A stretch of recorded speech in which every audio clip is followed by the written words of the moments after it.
साथियों सलाम नमस्ते सत श्री अकाल और जय भीम जोहार।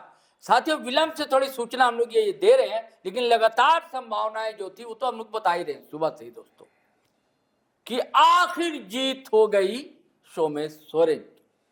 और सोमेश सोरेन ने अपने पिता स्वर्गीय पिता रामदास सोरेन उनके रिकॉर्ड को ही तोड़ दिया दोस्तों।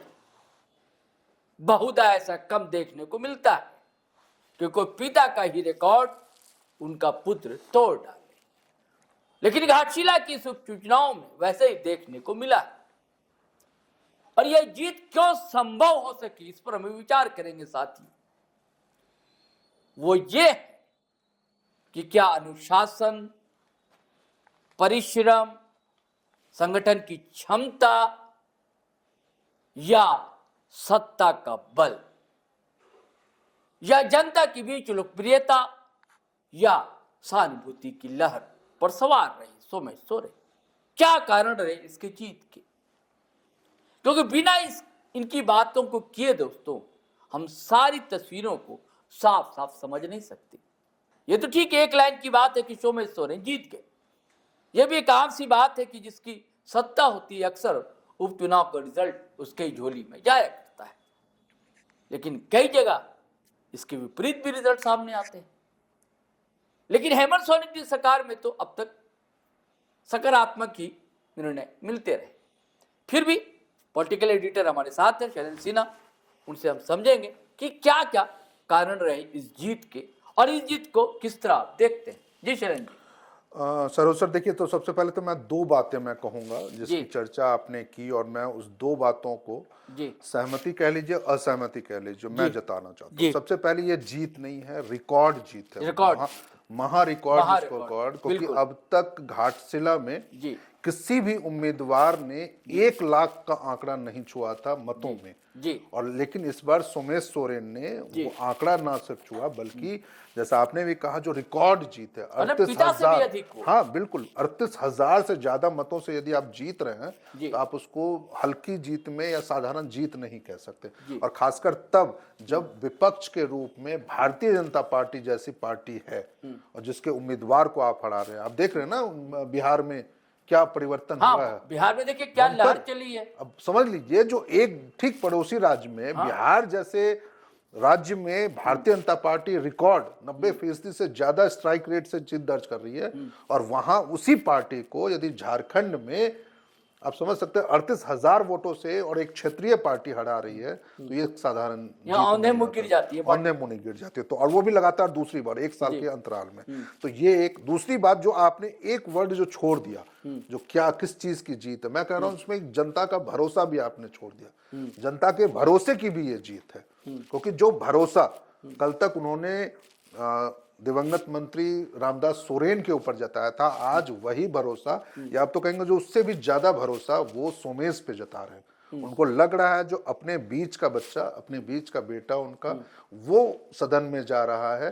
कल तक उनके पिता उस विधानसभा क्षेत्र की एक गार्जियन के रूप में वो देखभाल करते थे, और आज जब वो गार्जियन उनके घर में नहीं है, माँ, मतलब कि आप ये नहीं कह सकते जो अनाथ हो चुके हैं, लेकिन अब जब उनको अपने पिता की कमी खल रही है सोमेश को, वैसी स्थिति में घाटशिला में 1 लाख से ज्यादा लोगों ने अपना मत दे करके उनको उस गार्जियन की कमी को वो पूरा करती हुई नजर आ रहा है। और ये विश्वास जता रहे हैं, हाँ वो ये विश्वास जता रही है जो आने वाले दिनों में आप घाटशिला की, जैसे हमने आपकी देखभाल की है, हमने आप पे भरोसा जताया, आप भी हमारे ऊपर भरोसा जताए।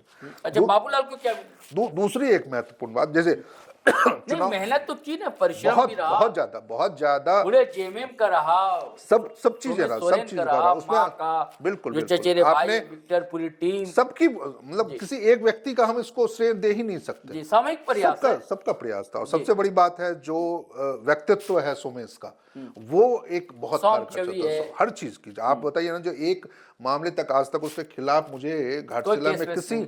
केस भी नहीं है और किसी से उसके खिलाफ कोई बातें तक सुनने को नहीं जी, मिली। जी, एक साधारण सी आप हल्के फुल्के में भी यदि बातें करते हैं तो जब वो पिता उनके थे रामदास सोरेन जी, तो उन्होंने तब भी वो लोगों के बीच में रहते थे, उनकी बातें सुनते थे और उनके सब चीजों को पूरा करने की कोशिश। और आज तो विधायक के रूप में वो जिम्मेदारी उनकी बढ़े। आपने पूछा था जो बाबूलाल सोरेन का क्या हुआ। बाबूलाल सोरेन को 66,270 मत मिले, या ठीक आप समझ रहे हैं ना, जो मैं एक इशारा कर रहा हूं, जो यही बाबूलाल सोरेन लगभग 1 साल पहले जब विधानसभा चुनाव होता है तब उनको 76,000 वोट मिलते हैं और आज वो 66,000 पे सिमट गए, यानी 10,000 जो वोट कम मिले हैं, ये 10,000 वोट में से कुछ वोट तो इनके पक्ष में गया, जो शिफ्ट हो गया अब जेएमएम के पक्ष में। जेएमएम को उस समय 98,000 कुछ वोट मिले थे और आज तो 6,000 वोट जो एक्स्ट्रा मिले हैं इस बार जेएमएम को, वो यही बीजेपी के वोट मिले और 3,000 वोट एक्स्ट्रा पाए हैं जेएलकेएम, जो डुमरी विधायक जयराम महतो की पार्टी है, उसने रामदास मुर्मू उनके कैंडिडेट थे, उनको 3,000 वोट एक्स्ट्रा मिले, पिछले 11,500 वोट मिले हैं, तो वो 3,000 वोट इनको मिल गए और 6,000 वोट जो कम हुए हैं बाबूलाल सोरेन से, तो वो एक, तो ये आंकड़ा है अब तक रिकॉर्ड जीत है। और आप कह सकते हैं जो तमाम तरीके, जिस तरीके से भी आप इसका आकलन करना चाहें, इस जीत का या इस परिणाम का, उपचुनाव का, आप सभी चीजों में ये पाएंगे जो हर मामले में बाबूलाल सोरेन पे सोमेश भारी पड़े, चाहे वो बाबूलाल सोरेन हो चाहे वो बाबूलाल मरांडी हो। चंपई सोरेन ने पूरी ताकत झोंक दी ना, आसिफ भाजपा ने भी झोंकी, मोहन मांझी भी आ गए। हाँ, पूरी एक दो नेताओं को यदि आप छोड़ दिए, एक दो नेताओं को आप छोड़ दीजिए, यदि शिवराज सिंह चौहान को आप छोड़ दीजिए, विष्णुदेव साई को छोड़ दीजिए, या एक दो और लोगों को, चर्चा तो ये तक भी थी जो मिथुन चक्रवर्ती भी आ रहे हैं, आए थे वो भी। बावजूद इसके यदि आप इतनी बड़ी जीत दर्ज कर रहे हैं, 35,000 के 38,000 का मार्जिन कम नहीं होता, आप समझ सकते हैं। तो ऐसी स्थिति में तो हम तो यही कहेंगे जो आने वाले दिनों में। अच्छा, आपने कहा था पिछले वीडियो में, ये तो आप बता रहे हैं कि सोमेश ही जीतेंगे, अब हमेशा कह रहे हैं सुबह से ही कि मतलब खाली मार्जिन देखना है, बस जीत तो उनको होनी है। और आपने कहा था कि वे बीजेपी या चंपई सोरेन की हार इसलिए कि वो ऐसे मुद्दे उठा रहे थे जो आदिवासियों के खास मुद्दे नहीं है, जल जंगल जमीन आदिवासी के मुद्दे हैं, विस्थापन प्लान आदिवासी के मुद्दे हैं। लेकिन अभी जब पोस्ट डाली चंपई सोरेन ने, फिर वही मुद्दे दोहराए, वही घुसपैठिए, वही डेमोग्राफी। दिक्कत देखिए बीजेपी के साथ यही है जी, जिन मुद्दों को बीजेपी ने 2024 के विधानसभा में उठाया था, विधानसभा चुनाव में था, उस समय उन्हें मुंह की खानी पड़ी थी, फिर खानी पड़ी, और फिर खानी पड़े, और बावजूद इसके आपसे वो मुद्दे छूट नहीं रहे। मुद्दा तो है ही नहीं ना। आज मान लीजिए बिहार में चुनाव हुआ, वहां पे यदि एसआईआर का मुद्दा उठा या तमाम वो चीजें जो विपक्ष ने वहां पे घुसपैठिए दिखे, तो कुछ भी तो नहीं है ना। इलेक्शन कमीशन ने एक भी घुसपैठियों का नाम डिलीट नहीं किया वहां पे। यही झारखंड है, इसी झारखंड में जब बीजेपी सत्ता में थी, या नहीं, माफी चाहूंगा दर्शकों से, जो नहीं, इसी अभी जब घुसपैठ के मुद्दे पे हाईकोर्ट में मामले की सुनवाई चल रही थी, तो उस समय केंद्रीय गृह मंत्रालय की ओर से शपथ पत्र दायर करके ये कहा गया जो अब तक एक भी घुसपैठिए की पहचान नहीं हुई है जी।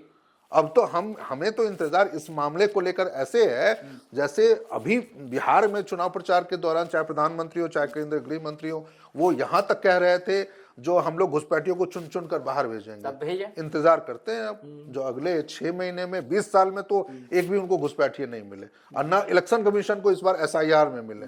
देखते हैं जो अब वो घुसपैठिए कहां से चिन्हित होते हैं और कैसे होते हैं। तो जिस मुद्दों पे आपको लगातार मुंह की खानी पड़ रही है, चाहे वो झारखंड हो, चाहे वो बिहार हो, चाहे किसी और प्रदेश या बंगाल में भी, क्योंकि बंगाल में भी अगले साल चुनाव होना है। 21 के चुनाव में भी आपने वो मुद्दा उठाने की कोशिश की थी। अच्छा, एक और मैं फैक्टर देखता हूं शैलेंद्र भाई, क्या ये पति पत्नी की जोड़ी बड़ा हिट नहीं हुई? ये सबसे बड़े स्टार प्रचारक तो कल्पना सोरेन और हेमंत सोरेन। देखिए ये तो है, ये भारतीय जनता पार्टी के मुकाबले झारखंड मुक्ति मोर्चा के पास यह एक दोहरा, कहते हैं ना, लाभ वाली स्थिति है आज के डेट में, जब महिला जो विधायक है महिला नेत्री हैं, कम से कम मुझे लगता है जो आज विधानसभा में 10 से 12 महिलाएं हैं जो विधायक है, बावजूद इसमें यदि इस पूरे चुनाव के दौरान यदि कोई मुखर ज्यादा साबित हुई तो वो कल्पना सोरेन है। दूसरी पार्टियों में भी महिला विधायक, चाहे कांग्रेस में दीपिका पांडे सिंह हो, चाहे ये शिल्पी नेहा तिर्की हो, भाजपा में नीरा यादव हो, या फिर जेएमएम में लुइस मरांडी हो, तमाम है, लेकिन उनकी चर्चाएं नहीं हो पाती है। आप एक मतलब ऐसा कहता ना जो सिर्फ कोरम पूरा करने वाली स्थिति, आप जिम्मेदारियां, आपको यदि आपको कृषि मंत्री के रूप में मिले तो आप वो जिम्मेदारियां पूरी कर रहे हैं, लेकिन महिला वोटरों के बीच में महिला वोटरों से संवाद या महिलाओं से संवाद करना होता है। हाँ, तो उसमें जो वो उतनी प्रभावी नजर नहीं आती है। लड़कियां बच्चियां सब ऐसे मिल लेती हैं उनसे। ये एक बड़ा दोहरा, एक मैं वही कहा जो मैंने, दोहरा फायदा जेएमएम के पास रहा है, जिसकी कमी भारतीय जनता पार्टी में बिल्कुल है। अभी भी आप देख लीजिए, तमाम जितने भी कार्यक्रम होते हैं, महिला नेत्री मंच पे नजर नहीं आती हैं जब तक कि महिलाओं से जुड़ा वो कार्यक्रम न हो, चाहे अभी बैठक में हो जाए, चाहे प्रेस को संबोधित करने की बातें हो जाए, चाहे दूसरे तमाम और जो चीजें हो गई। तो बीजेपी को कहीं ना कहीं मुझे तो लग रहा है इस उपचुनाव में, घाटशिला उपचुनाव में, यदि वो महिला किसी नेत्री को आगे की होती या किसी महिलाओं को, जैसे एक ये भी है जो अब तक किसी महिला को प्रदेश अध्यक्ष की कमान तक नहीं मिली, जबकि कांग्रेस में आप समझ सकते हैं, जेएमएम में तो खैर ऐसी चीजें नहीं होता, कांग्रेस ने दे रखा है। हाँ, इनको दिया ना रमाकल को। नहीं, अभी वो महिला मोर्चा की अध्यक्ष बनी है, कांग्रेस महिला और उससे पहले ये जो खूंटी से सुशीला क्रिकेटा सांसद एक बार रह चुकी है, कई बार मंत्री और संयुक्त बिहार में, वो कांग्रेस के अध्यक्ष रह चुके हैं। तो बदलते समय में जब आप समझ रहे हैं जो आदिवासियों के मुद्दे पर आपको मुंह की खानी पड़ रही है, आप उनके मुद्दों को नहीं रख पा रहे हैं तरीके से, या फिर उन वोटरों को आप अपनी ओर आकर्षित नहीं कर पा रहे, तो वैसी स्थिति में एक प्रयास तो यहाँ किया जाना चाहिए था। जब आप जान रहे थे जो महिला और सेंटिमेंट से जुड़ा हुआ मामला था, जैसे हम लोग ये भी चर्चा कर रहे थे एक बार, जो जैसे इनका सूर्या हांसदा का मामला, जो काफी, यही बीजेपी है जिसने बाबूलाल मरांडी हो, अर्जुन मुंडा हो, चंपईदा हो, चाहे दूसरे नेताओं ने उठाया था मुद्दा, तो क्या ऐसा नहीं हो सकता था जो बीजेपी उनकी पत्नी को टिकट दे देती चुनाव में और सहानुभूति वोट वाला खेल खेल जाते ये लोग? तो ये भी तो एक संभावना। अच्छा, आप ये बताइए कि क्या अब कब शपथ ले लेंगे तो सोरेन? विधायक के रूप में, मंत्री के रूप में? विधायक या मंत्री भी भाई, मंत्री तो बनना चाहिए। बिल्कुल बिल्कुल बनेंगे, और 1 दिसंबर से विधानसभा का सत्र शुरू होने वाला, शीतकालीन सत्र शुरू होने वाला, उस सत्र के दौरान इनको विधायक पद की शपथ दिलाई जाएगी, या हो सकता है उससे पहले भी विधानसभा अध्यक्ष उनको शपथ दिलवा दें।